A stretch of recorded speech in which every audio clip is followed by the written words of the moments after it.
Let's generate an attack. First, we would need to go to the work area, click in that tab. Then we would need to go to the attack area, click there. We will then need to search for our client that we're going to attack, that credit report, click there. Select the credit report, which will be Epic Pro Report, click there. Let's select the attack type that we're going to utilize, click there.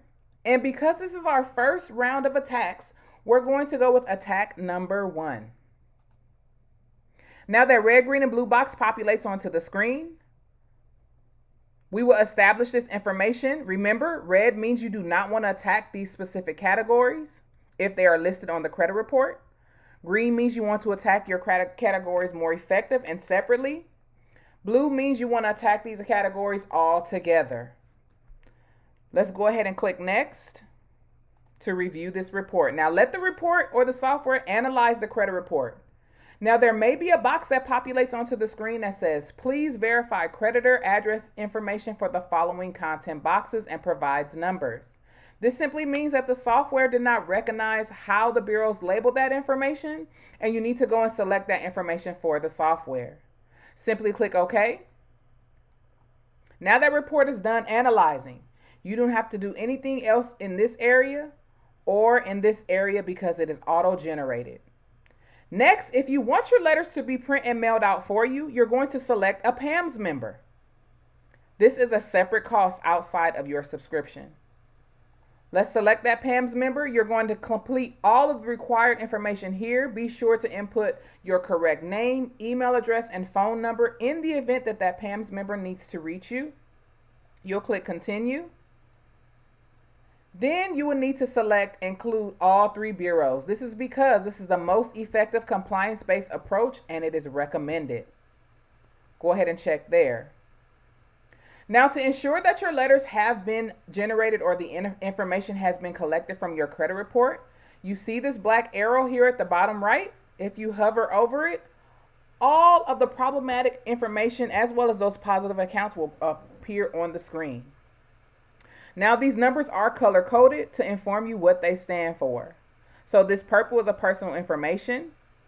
This brown is a bad inquiry. This green is a positive account. This blue means it's a derogatory. This purple is a student loan delinquent. This red is a charge off. Blue, again derogatory. And this purple is a delinquent account.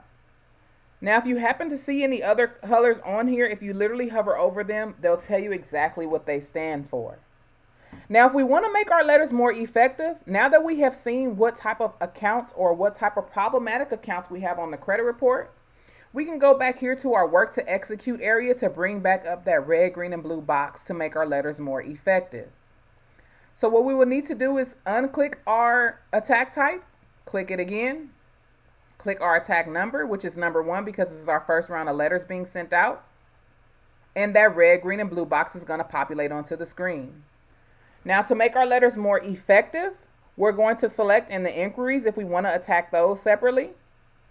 We're going to select our charge-offs, student loan delinquent, and other derogatory accounts.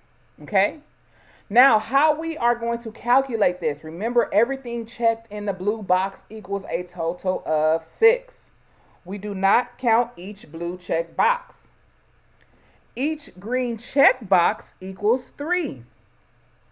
How we calculate this, it will be 6, 9, 12, 15, 18 possible letters that can be generated off of this credit report. What we will then need to do is change this number here in this first box to 18. The second box can be labeled as default, the third as default, and the fourth as default. Now you do have the option to change this information based off of how many items you want to be reporting or listed on each letter in regards to TransUnion, Equifax, and Experian credit reporting agency letters, or your secondary letters, how much information you want to be labeled or listed there. and then how many items you want to be listed on your data furnisher letters, which are going to the actual creditors. You will then click next. Let that report analyze again. That box will populate again. We'll click OK. Now we can go back down to the arrow, hover over it, select that blinking number so that we can establish that creditor's information. Now, how you establish that creditor's information? That creditor's information is located here. Now, what you would then need to do is click here in this area or this box, this tab here, and search for that creditor. Now, as you can see, it is listed here how our software recognizes it as Los Angeles Fed CU. But you see how the bureaus labeled it. To confirm that that information is correct, that address is listed there as well. So we can click it, and that number is no longer blinking. Now, also keep in mind, guys, if you are wanting to send letters to your secondary bureau, each content box has their own content destination box, and that information is located here. Now, that is all we have to do with this credit report. We literally can click at the top, and we can now generate our letters. Now, this notification is letting you know that you did not select a PAMS member, and wants to remind you if you did want to select a PAMS member, you would need to go and do that before you generate your letters. So let's go ahead and confirm and proceed. Now, once these letters are done generating, there is going to be a set of letters that will be saved to your actual device that you are generating your letters on. A set of letters are going to be saved in your work area, which is located here. And a set of letters is going to be sent to that documents destination or that PAMS member servicer. Once they receive that information, they're going to email you an invoice for you to pay. This is a separate cost. If you choose to go ahead and pay that invoice, please allow them at least 24 hours to send that invoice and pay it immediately. If you decide not to utilize this service, please send an email back letting them know that you will not utilize the service. Now, the letters have been generated. They have now been saved to the device. And here are the letters. Now, where the information or the letters are coming from is located here. This is your information. Where the letters are being sent to is here.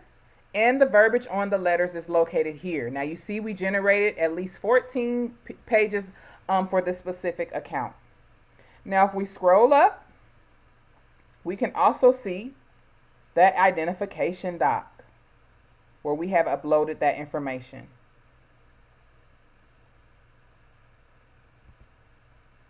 There you are. Now your letters are ready to be printed and mailed out.